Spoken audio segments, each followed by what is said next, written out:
Scotland Scotland और Scotland, क्या किया आपने, किस तरह की परफॉर्मेंस दी है आपने आज यहाँ पर।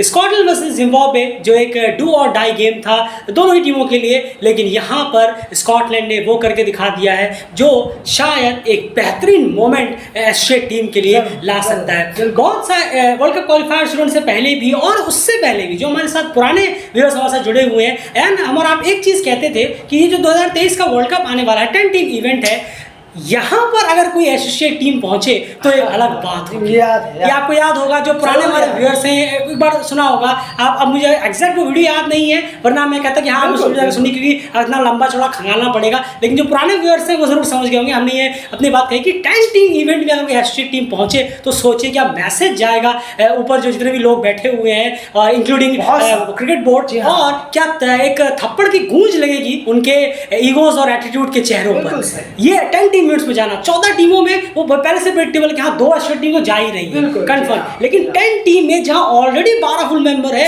उनमें से 2 को कट कर भी 10 के 10 भी फुल मेंबर नहीं है, उसमें भी कट कर एक एशिया घुस जाएगा तो डेफिनेटली ये कमाल की बात होगी। और स्कॉटलैंड ने ये मैच जीत कर कहीं ना कहीं इस चीज के जो आसार हैं वो और ज्यादा बढ़ा दिए। उन्हें सिर्फ अब एक मैच जीतना है, वो है नीदरलैंड के खिलाफ। अगर आप एसोसिएट को वर्ल्ड कप में जाने से रोकने के लिए सामने कोई फुल मेंबर नहीं खड़ी बल्कि एसोसिएट बहुत खड़ी है। क्या मैच होने वाला है स्कॉटलैंड वर्सेस नीदरलैंड। नीदरलैंड्स अगर स्कॉटलैंड नीदरलैंड को रहा है, स्कॉटलैंड वर्ल्ड कप खेलने आ रहा है इंडिया। नीदरलैंड ने अगर स्कॉटलैंड को रहा है तो बात आ जाएगी नेट रन रेट वाले मामले पर, फिर वहां पर सारी चीजें हो जाएंगी। लेकिन स्कॉटलैंड अगर नीदरलैंड को हरा दिया सीधे सीधे वो पहुंच जाएंगे ओडीआई वर्ल्ड कप खेलने 10 टीमों वाले इवेंट पे इंडिया आ जाएंगे। ये जीत मिली कैसे है स्कॉटलैंड जिम्बाब्वे की जो जीत मिली है वो कई अलग अलग मायनों में यहाँ रही है। एंड बैटिंग में हमने देखा स्कॉटलैंड के शुरुआत शुरू के पावर प्ले में कोई विकेट नहीं गिरा, बहुत आराम से टीम निकल रहे थे। एक ड्रॉप कैच भी हुआ जो चतारा का मैकब्राइड का जो कैच था वो चतारा ने कहीं ना कहीं छोड़ दिया था। शुरू के 10-11 ओवर तक 12-15 ओवर तक कोई विकेट वहां पर मिला नहीं, लेकिन स्कोरिंग स्लो थी।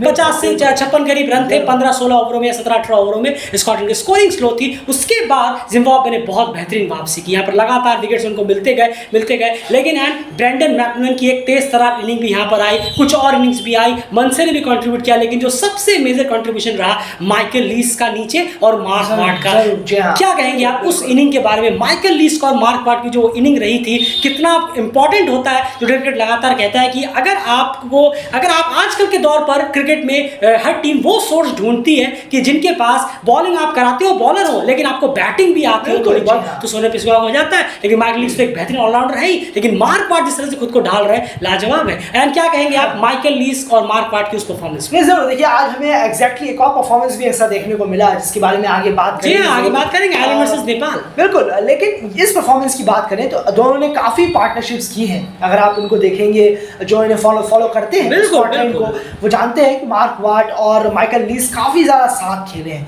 क्रिस पर उन्होंने काफी वक्त बिताया है, दोनों ने कई अच्छी पार्टनरशिप भी लगाई है, तो अंडरस्टैंडिंग बहुत अच्छी है। अगर हम दोनों की बात करें मार्क वार्ड की और माइकल लीस की, तो यहाँ पर भी हमें काफी अच्छा एक क्रिकेट देखने को मिला दोनों की तरफ से। ऊपरी बल्लेबाजों ने इतना साथ नहीं दिया, थोड़ा सा जमे फिर आउट हुए, फिर थोड़ा सा जमे फिर आउट हुए। स्टार्ट मिलने के बाद कहीं ना कहीं अपना विकेट गंवाया, लेकिन उसके बाद एक रेस्पेक्टेबल टोटल तक पहुंचाने में इन दोनों का बहुत बड़ा हाथ है। जिस तरीके से इन्होंने बल्लेबाजी किया, काफी बार ये दोनों ऐसा कर भी चुके हैं। बिल्कुल, पिच रिपोर्ट में कहा गया था इस मैच के कि 240-245 भी यहाँ एक अच्छा टोटल हो सकता है, क्योंकि पिच जो है वो वक्त के साथ साथ जो है कहीं ना कहीं बॉलर्स को हेल्प करती हुई नजर आएगी, स्पिनर्स को भी और पेसर्स को भी यहाँ पर, और थोड़ी स्लोइश होती चली जाएगी। और वो चीज बिल्कुल सही साबित भी कहीं ना कहीं एट द एंड हुई है, क्योंकि 235-34 तक तो टीम पहुंची गई थी, 35 तक लगभग उसी के आसपास को पहुंचे। लेकिन आप सिर्फ ये नहीं कह सकते कि सारा मामला जो है वो पिच वगैरह का हो गया, फिर जिम्बाब्वे ने खराब खेला। जिम्बाब्वे को खराब खेलने में मजबूर किया, जिस तरह की बॉलिंग रही है यार, ये तो बात हमने बैटिंग ही कर ली। बॉलिंग की तरफ अगर चले, सारा कुछ आपने देखा है जिस तरह की बॉलिंग रही है। क्रिस सोल का स्पेल को आप कैसे डिस्क्राइब करेंगे? आप खुद एज अ बॉलर हैं तो आप कैसे डिस्क्राइब करेंगे क्रिस सोल के उस स्पेल बिल्कुल। नहीं जरूर, देखिए बहुत बेहतरीन लाइन और लेंथ है। लाइन और लेंथ अगर आपको मिल जाए तो आपका करियर बहुत बेहतरीन हो सकता है। शॉन टेट जैसा करियर नहीं होगा आपका, आप बहुत बेहतरीन काफी बड़े बॉलर बनकर उभरेंगे आप अपनी टीम के लिए, नेशनल टीम के लिए, और जो कि सबसे बड़ा मायने रखता है। तो ये क्रिस होल के पास है लाइन, लेंथ। ब्रैंडन मैकमिलन की तो बात ही अलग है, वो टिपिकल टेस्ट बॉलर लगते हैं। उनकी तरफ से यही एक हम कह सकते हैं, डेली क्रिकेट बस यही कहेगा कि वो टेस्ट बॉलर लगते हैं। जिस तरीके की वो स्लिप्स लगाते हैं, अपने कीपर को ऊपर बुलाते हैं, कीपर को ऊपर बुलाकर जिस तरीके से वो प्रेशर माउंट करते हैं, ये अप्रोच एंड स्कॉटलैंड का इस वर्ल्ड कप क्वालीफायर में एक भी बार फेल नहीं हुआ। नहीं बिल्कुल। गेम ने मैच में कहा था कीपर को ऊपर रखकर प्रेशर बनाए रखिए, वो किया गया, जरूर किया गया। ये हम आने वाले वक्त में शायद हम और देख सकते हैं उनकी तरफ से, जब वो और ज्यादा इसमें प्रैक्टिस करेंगे कि और ज्यादा लंबे वक्त तक मैं इसे कैसे करके कंटिन्यू रख सकता हूं अगर मुझे लॉन्गर स्पेल्स दिए जाते हैं तो आगे चलकर। तो ये बहुत बेहतरीन है कि क्रिस होल की बॉलिंग लाइन और लेंथ के साथ 150 की स्पीड से उन्होंने बॉलिंग कराई, 152 तक पहुंच गए थे। क्रैग इरविन और सी विलियम्स के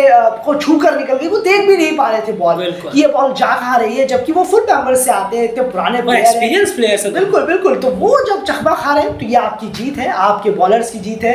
स्पिनर्स को कहें, पेसर्स को कहें, क्या डिसिप्लिन बॉलिंग कराई है आज स्कॉटलैंड के बॉलर्स ने। मार्क वाट की बॉलिंग देखिए, लाजवाब। उन्होंने मैच चेंजिंग विकेट निकाला। मैथ्यूर और रियान बेल की पार्टनरशिप हो रही थी, ऐसा लग रहा था मैच गया, लेकिन एक बेहतरीन पिच डिलीवरी उन्होंने डाली। एंड उस डिलीवरी को आप कैसे डिस्क्राइब करेंगे, क्या अलग था उसमें? देखिए हमने पढ़ते ही जहां मैच देख रहे थे ऑब्वियसली, जैसे वो बॉल पड़ी, हल्का सा बिल्कुल टर्न लिया उस बॉल ने और वो सीधा प्लम हुए। बहुत बेहतरीन उनके डिफेंस को भेज दिया। और अगर आपका एक बॉलर एक डिफेंस भेज दे रहा है तो बैट्समैन कहीं का नहीं रहा, बैट्समैन का सब कुछ हार गया। अगर बैट्समैन भी 40-45 मार चुका है और डिफेंस भेज चुका है तो फिर आपकी वो पारी वेस्ट चली गई कि बॉलर ने आपका डिफेंस ही तोड़कर रख दिया। बिल्कुल ये बात रही है और सब ने कंट्रीब्यूशन किया है, इसे कहते हैं टीम परफॉर्मेंस। आप देखिए क्रिस ग्रीव्स ने रजा का कैच छोड़ दिया था शुरू में, वो बहुत भारी पड़ सकता था और पड़ने भी लगा था, डरने भी लगी थी स्कॉटलैंड की। रजा जो है वो बिल्डअप हो रही थी पार्टनरशिप के बीच में, लेकिन यहाँ पर एक बहुत बड़ी गलती रजा से ये हो गई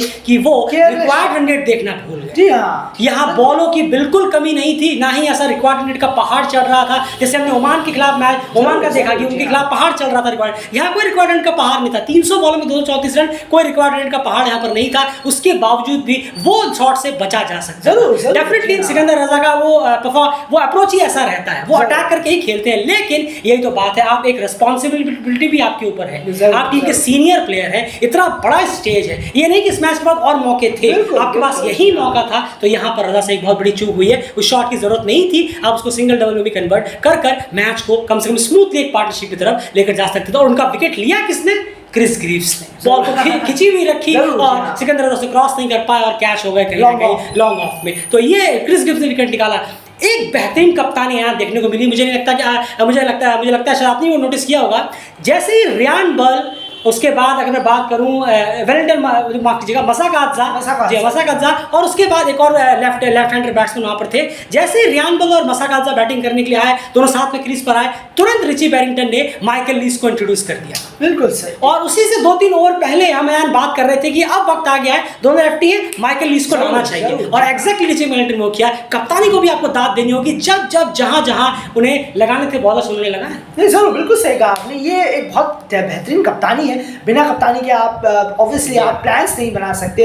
फील्डर्स काफ़ी बेहतरीन जगह पे प्लेसमेंट थे, बॉलर्स ने अपनी तरफ से पूरा 100% दिया। कब कौन से बॉलर्स को लेकर आना है, चेंज करना है, थोड़े से साफियान महंगे साबित हो रहे थे, उनको चेंज किया। मार्क वाट को लेकर आए, क्रिस ग्रीव्स को बीच में लेकर आए। तो यहाँ पर बहुत बेहतरीन एक कप्तानी हमें नजर आई। एग्जीक्यूशन बहुत अच्छा है, रोटेशन, बॉलिंग रोटेशन बिल्कुल बहुत बेहतरीन रहा है रिची बैरिंगटन का, और सारे प्लेयर्स ने मिलकर भी उनका बहुत साथ दिया है। क्रॉस के भी यहाँ पर तकरीबन उनके पेट में इस तरफ जब उन्होंने डाइव मारा था, तब से उनके लगातार कंटिन्यू 20-25 ओवर तक, लास्ट के 20-25 ओवर में बहुत ज़्यादा दर्द कर रहा था, उनके बार वो ऐसे करे जा रहे थे। उस एफर्ट को भी देखना चाहिए। मैच खाली जीते हैं हारे हैं ये फॉलो करना बड़ा आसान होता है, लेकिन कुछ मूवमेंट होते हैं जहां पर लोगों की नजर नहीं जाती। टीम वर्क इसे ही कहा जाता है। एक चीज में छोटी सी चीज जल्दी से बताना चाहूंगा कि रिची बैरिंगटन, एक चीज मुझे बहुत पसंद आई उनकी, जब बॉलर फील्डर जब कीपर की तरफ थ्रो कर रहे हैं तो कीपर छोड़ दे रहे हैं बॉल, ये अच्छा है क्योंकि पीछे बैकअप है। ये चीज़ स्कॉटलैंड को बहुत बेहतरीन प्रैक्टिस कराई है कि कीपर ने बॉल छोड़ दी, शायद स्टंप पे लग जाए तो रन आउट का चांस बने, लेकिन बैकअप भी पीछे है। जी हाँ, ये बहुत अच्छा है, यानी कि कीपर को पूरा भरोसा है कि मेरे पीछे एक प्लेयर है, मैं बॉल छोड़ दूंगा या तो स्टंपिंग के चांस ज़्यादा बढ़ जाएंगे, रन आउट के चांस, और बैकअप तो है ही, यानी कि एक रन जो था वही रहेगा।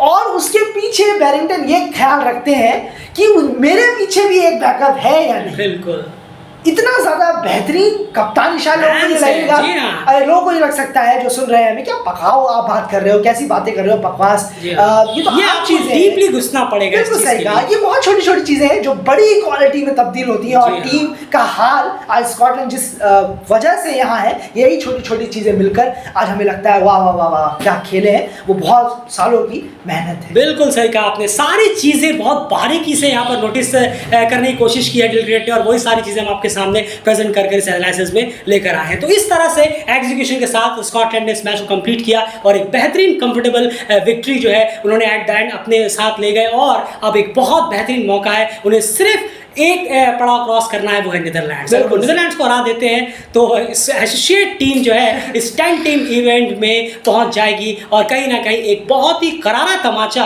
उन लोगों के मुंह पे ये मारने के लिए पूरी तरह से तैयार रहेंगे कि टीम जो है कम कर दो, वर्ल्ड कप में कम रखो, ये बोरिंग रखो, 12 का 14 का बहुत बोरिंग हो गया है, इसको कम करके रखो, ये उनके लिए करारा तमाचा होगा। आप जगह थोड़ी खाली करिए, 2-3 और फुल मेंबर वहां से बाहर हो जाएंगे, थोड़ा सा अगर आप स्पेस देने की कोशिश करेंगे तो well done Scotland, well done guys, very well done. सिर्फ जीत के लिए नहीं, सिर्फ जीत के लिए नहीं, जिस तरह से एग्जीक्यूट किया है कैप्टन, बॉलर्स और बैट्समैन ने, जो फाइट दिखाई है प्लेयर्स ने, लाजवाब फाइट है। ब्रेंडन मैकमिलन हो, क्रिस सोल हो, उसके बाद क्रिस ग्रीव्स हो, मार्क वाट हो, उसके बाद अगर मैं बात करूं रिची बैरेंटन की कैप्टनसी हो, मैथ्यू क्रॉस का जो विकेट कीपर की तरफ से, आप देखिए किस तरह से इन सब के यूनिक परफॉर्मेंस से स्कॉटलैंड ने इस मैच को जीता है। वेल डन गाइस, सिर्फ एक कदम दूर है। अफसोस की बात यह है कि एक एसोसिएट को ही एसोसिएट को रोकना पड़ेगा, बस यही अफसोस है कि दोनों तरफ ही अपने ही है, लेकिन चलिए किसी ना किसी को जाना ही है। खैर उस मैच का बेसब्री से इंतजार रहेगा। अब बात करते हैं यहाँ पर एक और मैच की, Nepal versus Ireland. Well done Nepal, बिल्कुल finally well done Nepal, well done guys, यही हम बात कर रहे थे। रिजल्ट मैटर नहीं करता, हमने शुरू से लेकर अभी तक कभी ये चीज़ नहीं कहा आपको उनके खिलाफ जीतना चाहिए था, आपको उनके खिलाफ करना चाहिए था। रिजल्ट मैटर नहीं करता है, रिजल्ट की हमने कभी बात ही नहीं की। ये फाइट, ये परफॉर्मेंस निकल कर आनी चाहिए, ये फाइटिंग स्पिरिट निकल कर आना चाहिए। क्या है, शॉर्ट बॉल डालोगे, डालो, कोई बात नहीं, हम खेल सकते हैं।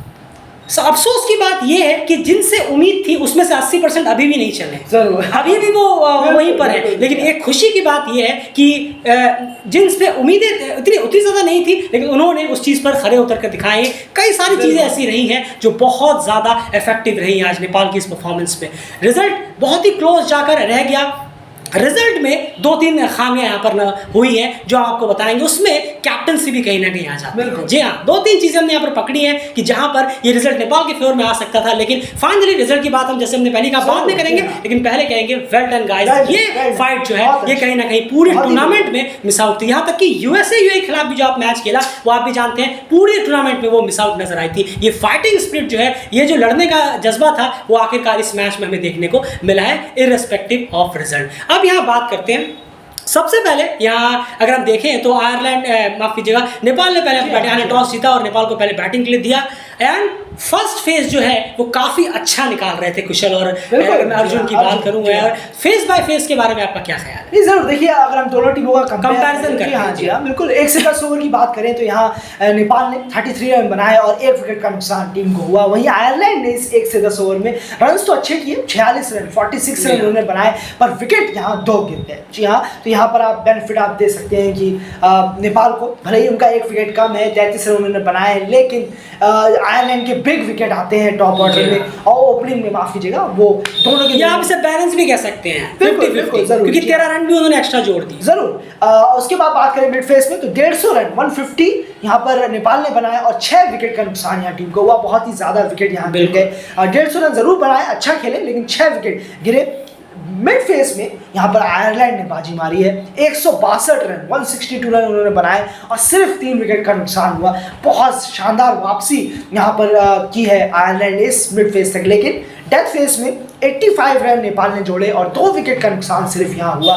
बहुत कमाल की वापसी नेपाल ने इस डेथ फेस में करने की कोशिश की। और साथ ही साथ आयरलैंड की अगर हम बात करें तो 61 रन सिर्फ आयरलैंड जोड़ पाई और 3 विकेट यहाँ पर आयरलैंड के गिर गए। बिल्कुल, तो फेज बाय फेज में ये रहा कि पहला फेज जो है आप कह सकते हैं कि 50-50 मामला, यहाँ पर कह सकते हैं 13 रन आयरलैंड के ज़्यादा थे लेकिन 1 विकेट भी उनका ज़्यादा गिर गया था। Second phase, mid phase, definitely Ireland ने जीता है, 3 विकेट नेपाल से कम गिरे थे और उनसे 12 रन ज़्यादा भी बनाए। और लास्ट फेज नेपाल का बेहतर रहा, 85 गेंदों पे 2 और 61 पर 1-1 और एक आधा वहाँ पर ड्रॉ रहा, यानी 1.5 सेशन यहाँ पर दोनों को गया है। इसीलिए हमने कहा वेल डन नेपाल, इसलिए हमने शुरू में आपके सामने कहा, सेशन बाय सेशन हमने बांट के आपके सामने रखा। 1.5 सेशन नेपाल लेकर गया और 1.5 सेशन आयरलैंड। तो आखिर चूक नेपाल से कहाँ हुई? 3 बहुत बड़ी गलतियां हुई हैं आज के इस मैच में रिजल्ट के लिहाज से। डेलीगेट खुश है डेफिनेटली परफॉर्मेंस से, हम जैसे पहले हमने आपसे कहा ये फाइट और ये परफॉर्मेंस आप देखना चाहते थे लड़कों के अंदर कि आप लड़िए तो सही, आप लड़ते क्यों नहीं? आप लड़ने की कोशिश करिए, कोई कैसी भी बॉलें आ रही हैं। और सबसे बड़ी बात कि शॉट्स खराब खेल कर अपना विकेट गंवा रहे हैं। आप सुपर 6 में होकर ये हार रहे होते तो बात अच्छी लगती, कोई बात नहीं, लड़के सुपर 6 तक तो पहुंचे। डिसअपॉइंटिंग परफॉर्मेंस था वो, अब जाकर कहीं ना कहीं परफॉर्मेंस बेहतर निकली है। लेकिन अगर आप रिजल्ट का सोच रहे हैं कि रिजल्ट कहां पर रह गया, 3 रीजंस बड़े रहे हैं, आगे बात जरूर करेंगे। बैटिंग कार्ड यहाँ पर कुछ ये है नेपाल का, अगर हम बात करें बैटिंग कार्ड का, तो बैटिंग कार्ड की सबसे पहले बात करें यहाँ पर कुशल अर्जुन ने शुरू में 7-8 ओवरों में वो फेस निकालने की कोशिश जरूर की, लेकिन कुशल बुरतल वहां पर आउट हो गए। शॉर्ट बॉल फिर से वो आगे बढ़कर आए और कहीं ना कहीं कुशल बुरतल जो है वो शॉट मारने गए और पुल मारने गए और खड़ी हो गई और टक्कर ने विकेट कीपर कैच समा बैठे।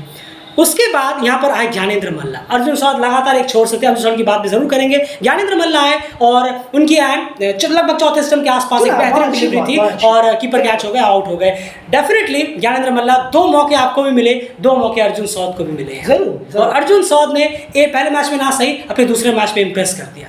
यार क्या शानदार बैटिंग उन्होंने की है अर्जुन सौद की। अगर हम बात करें उनके शॉट्स जो रहे हैं वो काबिल तारीफ रहे हैं। 2 एंड शॉर्ट बॉल्स पे उन्होंने लगभग खड़े खड़े छक्का मारा। देखिए क्या एफर्ट दिखाया उस यंग लड़के ने, इसीलिए दाद देनी होगी। इसलिए हमने कहा कि जिनसे उम्मीद थी वो लोगों ने नहीं किया, लेकिन जिनसे नहीं उम्मीद थी उन्होंने यहाँ पर परफॉर्मेंस दी, क्योंकि इनको मौके इतने नहीं मिले। बिल्कुल मौके इतने नहीं मिले, तो उन्होंने वो जो 2 शॉर्ट बॉल्स में उन्होंने जो 6 लगाया वहीं पर आपने दिल जीत लिया। भले आप यहाँ 22-25 पे आउट हो जाते कोई बात नहीं, लेकिन जिस दिलेरी से आपने उन शॉर्ट बॉल का सामना किया अर्जुन, वेल डन। डेफिनेटली एक डिजर्विंग 50 आपने मिस आउट कर दी। 48 रन की इनिंग खेली, लेकिन वो जो आपके शॉट्स रहे हैं आज वो काफी अच्छे रहे हैं। मूवमेंट होती रही, अर्जुन जब तक ग्राउंड पिच पे थे मूवमेंट होती रही, रन्स चलते गए, काम चल रहा था। लेकिन दूसरी तरफ से कुशल और ज्ञानेंद्र, उन्होंने मामला खराब कर दिया इस बैटिंग का। अगर हम देखें ज्ञानेंद्र मल्ला को, कहीं ना कहीं आप अर्जुन सौद आप देखिए, एक यंग टैलेंट आए, 2 मैच उन्हें भी मिले, वो दोनों में आपसे ज़्यादा रन कर चले गए।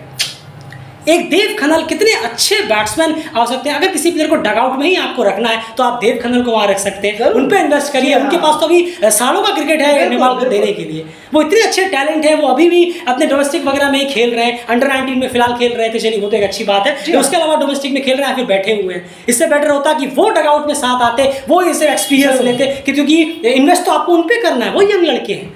क्योंकि ज्ञानेंद्र मल्ला को देखिए 2 मौके मिले, उन्होंने फिर से डिसअपॉइंट किया, वही सेम कहानी। उसके बाद रोहित पटेल कुछ अच्छे शॉट्स खेले, 29 रन, वो फिर से आउट हो गए, फिर वही उनका खराब शॉट। मुझे एक चीज समझ नहीं आती है, शॉर्ट बॉल में एक और ऑप्शन भी तो है, डक करना। नहीं बिल्कुल, वो डक करने का ऑप्शन आखिर प्लेयर्स क्यों नहीं अपनाते हैं? मैं यहाँ पर आज रोहित के बारे में कहूंगा, कुशल बुरतल के बारे में वही चीज में कहूंगा। एक डक करने का भी तो ऑप्शन है। आप ओडीआई क्रिकेट खेल रहे हैं, इतनी जल्दी क्या है? थोड़ा पेशेंस आप दिखा सकते हैं। आपने देखा होगा, आप में से बहुत लोगों ने तीक्ष्णा स्कॉटलैंड नीदरलैंड के खिलाफ जो मैच चल रहा था, जब महेश तीक्ष्णा श्रीलंका की बैटिंग करने के लिए आए थे, उन्हें भी बहुत शॉर्ट बॉल डाली गई। उन्होंने शॉर्ट बॉल्स पे सिर्फ एक ही काम किया, लगभग 20-25 शॉर्ट बॉल डाली गई, दोनों मैच मिलाकर 2500 बार उन्होंने एक ही काम किया, वो डक रहे थे। एंड क्या कहेंगे आप? क्या अच्छा ऑप्शन है। बिल्कुल है, जब आप बस पेशेंस की जरूरत है। बिल्कुल, जब आप कंफर्टेबल नहीं है, जब आपको लगता नहीं है कि शायद मैं ये नहीं खेल पाऊंगा, तो जबरदस्ती खेलकर टीम को और मुसीबत में डालते हैं। आप खुद को तो डाल ही रहे हैं, लेकिन टीम को भी यहाँ डाल रहे हैं। तो इससे बचा जा सकता है कि आप बहुत, और आप प्लेयर हैं, ऊपर आ रहे हैं, मिडिल ऑर्डर के प्लेयर हैं, जरूर। आप कोई नीचे लोअर ऑर्डर या 8वें-9वें नंबर के प्लेयर नहीं है तो चलो जैसी मर्जी बल्लेबाजी है, हवा में फायर कर दूंगा मैं, नहीं। आप ऊपर के बल्लेबाज हैं, कप्तान है, थोड़ा सा आपको सेंसिबल क्रिकेट खेलने की जरूरत है। बिल्कुल। उसके बाद यहाँ पर भीम शार्की आए, वही 20 रन बनाकर आउट हो गए। टूर्नामेंट उनके लिए बिल्कुल भी अच्छा नहीं गया है। भीम शार्की को यहाँ पर डेफिनेटली अपने ऊपर वर्क और करने की जरूरत है और उम्मीद है कि मॉन्टी सर से मॉन्टी सर से बेहतर कोई हो नहीं सकता, वो बैटिंग कोच रह चुके हैं। तो भीम शार्की डेफिनेटली आपको सर से इनपुट जरूर लेने चाहिए और बेहतर और करने की जरूरत रहेगी यहाँ पर। उसके बाद बात करें यहाँ पर, अगर हम देखें यहाँ पर कुशल मल्ला फाइनली उन्होंने हिटिंग और एक चीज़ ज़रूर है, कुशल मल्ला जब नहीं चलते, जब जल्दी आउट हो जाते हैं तो बहुत खराब तरीके से आउट होते हैं। ऐसा लगता है कि क्या कर दिया कुशल आपने, लेकिन जब वो चलते हैं, जब उनके बल्ले से स्ट्रोक निकलता है तो भाई जब तक वो ग्राउंड पर रहते हैं मजा जरूर आता है। बिल्कुल डेफिनेटली ये मजा जरूर आता है, उनकी स्ट्रोक जो एबिलिटी है वो। हाँ, लेकिन फंसते भी वो इसी चीज़ में, जरूर फंसते हुए इसी चीज में। जैसे हम रोहित शर्मा के बारे में कहते हैं, उन्होंने पुल शॉट में शॉर्ट बॉल में कई छक्के मारे हुए हैं, लेकिन सबसे ज्यादा बार भी वो उसी शॉट बॉल में आउट होते हैं। तो कुशल मल्ला के लिए यही है कि वो फंसते भी उसी चीज में, वो जो फंसाने वाली जो टैक्टिक्स जो बॉलर्स अपनाते हैं उससे थोड़ा सा कहीं ना कहीं बचने की जरूरत है। थोड़ा सा आपको भी तेज होने की जरूरत है, क्लेवर होने की जरूरत है, आपको थोड़ा सा हाथ और पढ़ने की जरूरत रहेगी, वरना स्ट्रोक प्ले आपका काफी बेहतरीन है। बहुत इंपॉर्टेंट रन आपने किए हैं और डेफिनेटली आपकी यहाँ पर तारीफ जरूर बनती है।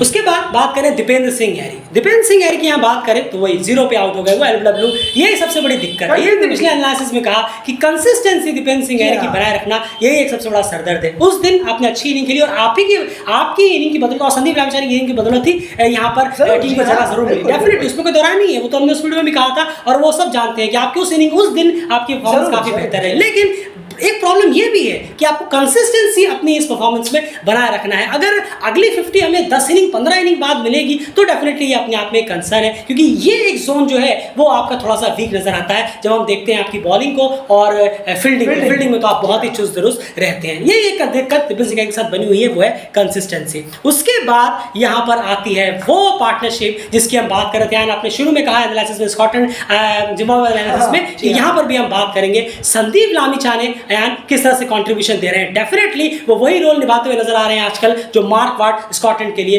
काफी वक्त से निकाल रहे हैं। और उसके साथ साथ गुलशन झा, ये दोनों की परफॉर्मेंस कैसी रही है, अटैकिंग अप्रोच इनका रहा है। ये अप्रोच हमें अर्जुन सौद की बैटिंग में थोड़ा बहुत देखने को मिला था और यहाँ पर इन दोनों की इनिंग्स आप किस तरह से देख रहे हैं? बिल्कुल, देखिए ये लोअर ऑर्डर्स के अगर आप कहेंगे तो प्लेयर्स हैं, रन्स करने की ऑब्वियसली ज़रूरी है, यहाँ पर टीम को ज़रूरत है और गुलशन झा तो ऑब्वियसली बॉलिंग ऑलराउंडर है ही, उनसे इतनी उम्मीद है कि आप बैटिंग करें। जब आपको ऑलराउंडर जोड़ा गया है एज अ टीम में तो आपका ये हक बनता है कि आप टीम को मुसीबत से निकालें और बहुत बहुत बहुत ही बेहतरीन गुलशन झा काम कर रहे हैं इस वक्त। वाकई में जब से उनके बल्ले से रन निकल रहे हैं 25, 30, 50 फिर 50, आज भी उन्होंने टीम को निकाला है। इस तरीके की इनिंग उन्हें सिखाएंगी और बहुत बेहतरीन प्लेयर उन्हें बनाएंगी। वो इस प्रेशर मैचों में अच्छा करेंगे क्योंकि फुल मेंबर सामने थी जी हाँ। तो इससे वो वाकई में बहुत कुछ सीखेंगे। कोच भी उन्हें बताएंगे, उनके पास कोई एक मैच रहेगा, उनके पास कोई एक मैच रहेगा कि अच्छा मैंने कोई ऐसी पारी खेली थी क्या अपनी पिछले कहीं कुछ टाइम में जिससे मैं कुछ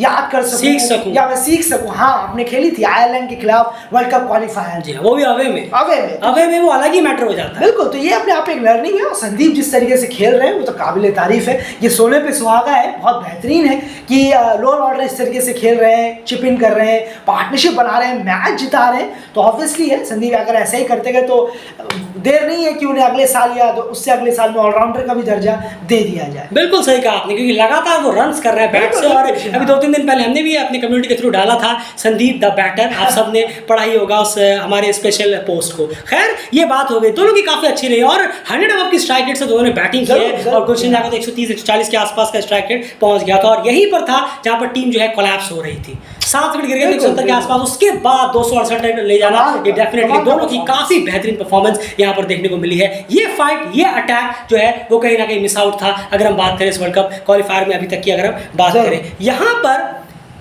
अगर हम बात करें अब आयरलैंड के बॉलर्स की, उन्होंने भी डेथ ओवरों में काफ़ी ज़्यादा यहाँ पर हेल्प की अपने ख़राब फील्डिंग से और कहीं ना कहीं लाइन से। लेकिन इसका मतलब ये नहीं कि आप क्रेडिट जो है गुलशन और संदीप से ले लें, क्योंकि अटैक करना और निडर होकर खेलना ये भी उन्होंने कहीं ना कहीं अपने अप्रोच में वो लेकर आए, तभी जाकर सामने वाले बॉलर जो है प्रेशर में आए हैं। और बॉलर्स की लिस्ट जो है वो आयरलैंड की कुछ ये कहती है। 2 विकेट मार्क एंडर ने लिए, 2 wicket Barry McCarthy, 2 wicket Craig Young, Curtis Campher 1 wicket, Gareth Delany 1 wicket और एंड्री मैकब्रेन इन्होंने 1 विकेट यहाँ पर निकाला। तो बॉलिंग कार्ड ये रहा आयरलैंड का। आयरलैंड की बॉलिंग के बारे में ज़्यादा बात नहीं करेंगे क्योंकि हमारा जो फोकस है वो शिफ्ट रहेगा। लेकिन आयरलैंड के लिए एक जरूर चीज कहना चाहेंगे, अयान वो आप ही कहें तो बेहतर है, जब हम और आप डिस्कस कर रहे थे एक टीम क्या कर रही है और एक टीम कहाँ पर है। बताइए आप। ऑब्वियसली आप देखिए किस तरीके से जिस तरीके का क्रिकेट दिखाया है आयरलैंड ने, ये रूल्स के अजीब से रूल्स है।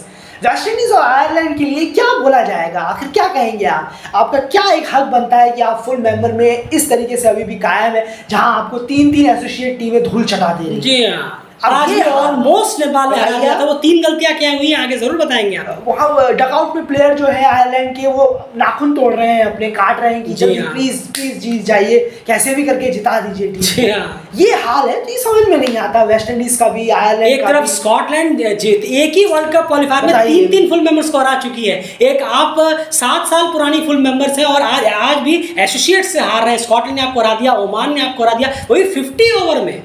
T20 बनाते तो कोई बात नहीं, T20 में बहुत कुछ हो जाता है आजकल, T20 में कोई भी किसी को हरा देता है, लेकिन 50 ओवर में और नेपाल ने ऑलमोस्ट आपको यहाँ पर हरा दिया था अगर एक आध गलतियाँ यहाँ पर टीम नहीं करती। एंड बहुत ही खराब परफॉर्मेंस यहाँ पर आयरलैंड का रहा है। तो खुद में सोचना चाहिए कि वो एसोसिएट है या सच में फुल मेंबर दे दिया गया है। खैर, अब टाइम वेस्ट ना करते हुए चलते हैं यहाँ पर आयरलैंड की बैटिंग पे। आयरलैंड की जो बैटिंग कार्ड रहा है वो बैटिंग कार्ड चेस की बात करें, कंपैरिजन की बात हम ऑलरेडी कर चुके हैं यहाँ पर। तो अब कहीं ना कहीं यहाँ पर आयरलैंड की बैटिंग कार्ड की अगर बात की जाए तो आयरलैंड की बैटिंग कहीं ना कहीं ये रहा आपके स्क्रीन पर। तो एंड स्कोरिंग्स अगर आप पढ़ के बता दें तो क्या कुछ रहा है, क्योंकि बैटिंग कार्ड पूरा ये रहा है, सबका कंट्रीब्यूशन वो आपके स्क्रीन पर इस वक्त दिख ही रहा है। जरूर देखिए, अगर हम बात करें, मैकब्राइन ने 17 रन बनाए 19 बॉलों में, स्टर्लिंग ने 15, बेलबरी ने 1 रन, टैक्टर ने बहुत अच्छी 60 रन की पारी उन्होंने खेली।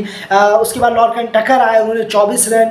कर्टिस कैम्फर बहुत बेहतरीन प्लेयर है। उम्मीद थी, हमने मैच शुरू में कहा भी था आपसे, टैक्टर, कैम्फर और स्टर्लिंग जरूर, बिल्कुल बहुत बेहतरीन है, टैलेंटेड प्लेयर है। 62 रन उन्होंने बनाए। उसके बाद बात करें, डॉकरल, एक उम्मीद जगाई थी आकर कि 33 रन उन्होंने किए, लेकिन बहुत बेहतरीन तरीके से नेपाल ने उस वक्त थोड़ा कम बैक करने की कोशिश की, जो कि बहुत सही वक्त पर था। उसके बाद डिलैनी ने नॉट आउट 16 रन, और उसके बाद मार्क अडेर अच्छा जा रहे थे, 18 रन उन्होंने भी किए, लेकिन वो भी गलत टाइम पर आउट होके चले गए, बॉल उन्होंने उठाकर मारी। और उसके बाद मैच बढ़िया, मैकैर्थी ने एक चौका लगाकर मैच को फिनिश किया। बिल्कुल सही कहा आपने, और इम्पोर्टेंट कंट्रीब्यूशन था। 33 रन जो डॉकरल की तरफ से थे, 18-16 जो भी कंट्रीब्यूशन यहाँ पर रहे हैं, क्योंकि उनके हिसाब से at the end match winning contribution में ही वो गिने जाएंगे। अब बात करते हैं नेपाल की बॉलिंग की, और उससे पहले हम आपको यहाँ पर 3 सबसे इंपॉर्टेंट जो मिस आउट रहा है वो बताते हैं। बॉलिंग कार्ड भी स्क्रीन पे आ रहा है, तो आप बॉलिंग कार्ड भी यहाँ पर देख सकते हैं। सबसे इंपॉर्टेंट जो बात यहाँ पर रही है, सबसे 3 गलतियाँ जो रही है, सबसे पहली जो गलती यहाँ पर रही है वो है, अगर हम देखें इस टीम के जो फील्डिंग कोच हैं, डेफिनेटली उनसे मैं एक जरूर कहना चाहूँगा, डेफिनेटली ये जरूर कहना चाहेगा, जो भी फील्डिंग का खास करके ध्यान रखते हैं, शायद मॉन्टी सर ही कराते हैं या फिर कोई स्पेसिफिक फील्डिंग कोच अगर हैं, तो उससे पहले कहना चाहूँगा सर फील्डिंग का स्तर उठाइए। बिल्कुल, फील्डिंग का स्तर उठाइए। फील्डिंग जो है वो टीम की बहुत ज़्यादा खराब है, बहुत ज़्यादा फील्डिंग टीम की खराब है। और ऐसा नहीं है कि सिर्फ नेपाल की ही फील्डिंग खराब है एसोसिएट्स में, बहुत सारे यूएसए यूएई ने भी बहुत कैच छोड़े हैं, नेदरलैंड्स के प्लेयर्स ने भी काफ़ी ज़्यादा कैचेस छोड़े हैं, इसीलिए वो अभी भी रेस में है, लेकिन बहुत दूर हो चुके हैं रेस में भी। अगर हम देखें वर्ल्ड कप पे पहुँचने के लिए, ऐसे नहीं कि सबकी बहुत अच्छी है, नेपाल की सिर्फ खराब है, लेकिन बात यहाँ पर हम नेपाल की आज कर रहे हैं, बहुत ज़्यादा खराब फील्डिंग यहाँ पर रहती है। ये जो विकेट्स आप देख रहे हैं, टैक्टर हो या बाकी जो भी इतनी लंबी इनिंग्स तक पहुंचे, ये बहुत पहले लिए जा सकते थे अगर फील्डिंग थोड़ी और चुस्त और बेहतर और कुछ चांसेस यहां पर ग्रैब किए जाते। तो ये सबसे बड़ी बात यहां पर रहती है, फील्डिंग का स्तर जो है वो टीम को उठाना होगा। कई बार फील्डिंग की वजह से टीम ने जो है रिजल्ट जो है अपने फेवर में आते आते उनके चले गए। दूसरी अगर मैं बात करूं यार, एक गलती जो पाकिस्तान के बाबर आजम ने इस T20 वर्ल्ड कप 2024-22 में इंडिया के खिलाफ किया, वही गलती आपको दोबारा देखने को मिली यहाँ पर। जरूर, जी हाँ, स्पिनर्स को रोहित पटेल से बहुत बड़ी गलती हो गई यहाँ। जरूर, सही कहा आपने, स्पिनर को वो ओवर नहीं देना चाहिए था, वो बहुत गलत डिसीजन था उनका।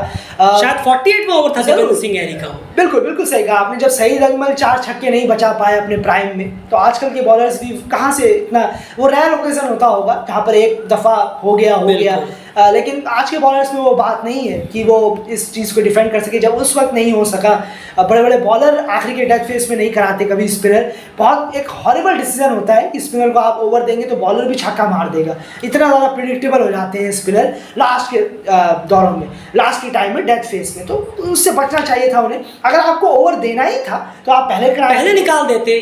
बहुत बड़ी चूक हुई है रोहित पटेल से। आयन बिल्कुल सही कहा आपने, ये ओवर आप पहले निकाल सकते थे। ये बहुत एक नॉर्मल सा डिसीजन था शायद, या फिर उनके पता नहीं दिमाग में नहीं आया या क्या, लेकिन बहुत खराब डिसीजन था। इससे आपके मैच पर असर किया है। बिल्कुल असर। 10 रन दिए उन्होंने, 10 या 11 रन दिए उन्होंने। फिर करण केसी आए, देखिए उन्होंने क्या आउटस्टैंडिंग स्पेल, बहुत ही बेहतरीन स्पेल, बात जरूर करेंगे। 5 रन उन्होंने दिए और एक विकेट भी उन्होंने निकाला, लेकिन वो डिसीजन जरूर बिल्कुल गलत था। बिल्कुल गलत था, वो ओवर आपको पहले निकाल देना चाहिए था। एक चीज बहुत सिंपल सी बात है और रोहित खुद भी समझते होंगे, इस बॉलर्स जो हैं, जो नीचे के जो बॉलर्स होते हैं, वो स्पिनर्स पे ज्यादा कंफर्टेबल महसूस करते हैं खेलते हुए एट द एंड, बजाय पेसर्स। बिल्कुल डेफिनेटली ये यूनिवर्सल ट्रूथ रहा है। तो वहां पर एक मिस आउट हो गया। दीपेंद्र सिंह को अगर आपको कराने था तो पहले ओवर्स निकाल देते। और तीसरी एक सबसे बड़ी गलती जो हम मैच शुरू में एक्सपेक्ट कर रहे थे, लेकिन नेपाल ने आज नहीं की, वो है ललित राजवंशी को यहाँ पर टीम में इंक्लूड ना करना। अब आप देखिए इसका जो सबसे बड़ा डिसएडवांटेज रहा वो क्या रहा।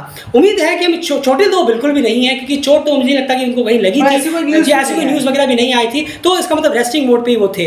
अगर ऐसा है तो एक बहुत बड़ी चूक हुई। आप देखिए कुशल मल्ला ने 5 ओवर डाले, 39 रन दिए। दीपेंद्र सिंह ने 5 ओवर 31 रन दिए। दोनों ने मिलकर 10 ओवरों में 70 रन खर्च कर डाले। और डेफिनेटली जिस तरह से आयरलैंड स्ट्रगल करता है और जिस तरह से टीम्स ने नेपाल के पेस बॉलर्स ने उनके बांध के रखा था, किसी भी डे पर नेपाल वहाँ की जगह ललित राजवंशी जैसे कंजूस बॉलर जो है वो 70 रन नहीं दिए। कंजूस बॉलर से मेरा मतलब है रन खर्च करने में जो बहुत कंजूसी दिखाते हैं। किसी भी डे में ललित राजवंशी 70 रन तो बिल्कुल नहीं देते अपने 10 ओवर के स्पेल में। यहाँ पर वो 10-15 रन बचा लेते तो ये आप मैच जीत सकते थे। बिल्कुल सही। और आप सोच रहे होंगे नहीं हमने नए प्लेयर्स को ट्राई किया, तो आप किसी और की जगह ले सकते थे, क्योंकि आप ये भूल रहे हैं कि आज आप एक फुल मेंबर के खिलाफ मैच खेलने जा रहे हैं। ये अगर आप मैच जीत गए तो एक बेहतरीन नोट पे तो खत्म होगा ही होगा, साथ साथ में कि हम एक फुल मेंबर को भी हरा देंगे। ये हमारे खुद के इंटरनेशनल क्रिकेट इतिहास में पहली बार होगा कि किसी ओडीआई टी20 में हम पहली बार किसी फुल मेंबर को मात दे रहे हैं। ये सोचकर आपको ललित को यहाँ पर एंटर हर हाल में करना चाहिए था। 10 ओवरों में 70 रन जिन्हें स्पिनर्स ने दिए, ललित राजवंशी किसी भी डे पर 10 ओवर में 70 रन, बिल्कुल वो तो इतने कंजूसी उन्होंने इस टूर्नामेंट वैसे किया। मेरे ख्याल से उनका सबसे जो एक्सपेंसिव स्पेल गया था वो भी शायद 50-53 करीब का गया था, लेकिन उसमें भी उन्होंने 3 विकेट निकाल लिए थे एट द एंड। तो डेफिनेटली ये एक बहुत बड़ी चूक हुई है। ये छोटी छोटी चीजें हैं, फिर से हम कहेंगे ये बहुत छोटी छोटी चीजें हैं, लेकिन ये एट द एंड जाकर रिजल्ट जो है वो आपसे खींच लेती है। और देखिए एट द एंड नहीं हुआ, लेकिन जो परफॉर्मेंस ओवरऑल टीम की रही है उससे काफी ज्यादा क्रिकेट यहाँ पर खुश है। बेहतर है कि आपने फाइनली फाइट जरूर दिखाई, लेकिन डिसअपॉइंटमेंट अभी भी उन प्लेयर से बनी हुई है जिनसे उम्मीद थी। एंड क्या कहेंगे आप? बिल्कुल सही कहा आपने। थोड़ा सा अगर इस मैच में छोटी छोटी सी गलतियां नजर आई, जिसका खामियाजा थोड़ा सा हार से चुकाना, वरना ये जीत थी। इतने अच्छे स्कोर पर आपने अपने आप को पहुंचाया पहले, उसके बाद आपने इस तरीके की बॉलिंग कराई। पेसर्स ने बहुत बेहतरीन तरीके से, करंट के स्पेल को आप कैसे देख रहे हैं? बहुत अच्छा, जिस तरीके से उन्होंने लास्ट फेसेस में बॉलिंग कराई है वो कमाल की थी। बहुत बेहतरीन, प्रेशर इतना ज्यादा था लेकिन एक्सपीरियंस का भी उन्होंने नमूना दिखाया। फर्स्ट स्पेल भी उनका कमाल का गया था। बिल्कुल, बहुत बेहतरीन बॉलिंग उन्होंने कराई है। और साथ ही साथ किशोर ने, गुलशन ने बहुत अच्छा साथ दिया उनका। संदीप ने बहुत बेहतरीन एक कंट्रीब्यूशन दिया, 10 ओवर में 42 रन दिए, 1 विकेट भी उन्होंने निकाला है। तो बहुत सबका अच्छा परफॉर्मेंस का विकेट था। बिल्कुल। तो छोटी छोटी गलतियों की वजह से, थोड़े से डिसीजंस की गलत की वजह से ये मैच आप हार गए। नेपाल ये मैच हार गई, वरना ये मैच सीधा नेपाल के पॉकेट में जाता और आयरलैंड इस मैच को हारने वाला था। बिल्कुल सही कहा हमने। आपको 3 सिंपल से रीजन बता दिए जो आप बहुत ही सोच रहे होंगे बहुत ज़्यादा इतने इंपॉर्टेंट नहीं है, लेकिन नहीं, बहुत बेसिक चीज़ें हैं। बेसिक चीज़ें ही छोटी छोटी जाकर बड़ी बनती है और रीजन बनती है हार की। 3 रीजन, फील्डिंग दुरुस्त नहीं थी टीम की। उसके बाद दूसरी बात करें, दूसरा रीजन कि 48th ओवर आपको स्पिनर को नहीं देना चाहिए था दीपेंद्र सिंह की अगर हम बात करें, क्योंकि बॉलर्स जो हैं वो पेसर्स के खिलाफ ज्यादा स्ट्रगल करते हुए, और खास करके पेसर्स तब जब आपके पेसर्स अच्छा कर रहे थे। ये नहीं कि आपके पेसर्स आज खूब रन लुटा है, अच्छी बॉलिंग कराई। उस फेस की अगर हम बात करें, आप दीपेंद्र सिंह को उस वक्त पे एक ओवर देकर उनका ओवर निकाल देते जब आयरलैंड के धार विकेट्स गिर रहे थे। हम बात कर रहे हैं जब कर्टिस कैम्पर आउट हो गए थे, वहां दीपेंद्र सिंह को आप लाते, एक ओवर दे देते, हाँ कोटा खत्म, अब मेरे पेसर्स ही कराएंगे, चलिए अच्छी बात है। और तीसरी जो गलती रही है वो है ललित राजवंशी को इस टीम में ना इंक्लूड करना। 10 ओवर में 70 रन जिन स्पिनर्स ने दिए, आप खुद सोचिए, ललित होते डेफिनेटली नहीं देते, उस पिच से बेहतरीन इस्तेमाल इस पिच से निकाल के वो कर सकते थे। लेकिन एट द एंड, जैसे हमने पहले कहा, रिजल्ट्स की ज़्यादा हमें खुशी है कि नेपाल ने यहाँ पर फाइनली एक अच्छी फाइट, एक लड़कों ने अच्छा परफॉर्मेंस दिया, उसकी तारीफ आप में हमें जरूर करनी होगी। Overall congratulation Scotland and well done Nepal, यहाँ पर फाइनली एक अच्छी परफॉर्मेंस आपकी तरफ से देखने को मिली है। फिलहाल इस वीडियो में इतना ही। बने रहिए डेल क्रिकेट चैनल के साथ, काफी सारी परफॉर्मेंस रिपोर्ट और बहुत सारी वीडियोस आगे भी लगातार आएंगे। बने रहिए डेल क्रिकेट चैनल के साथ। बाय।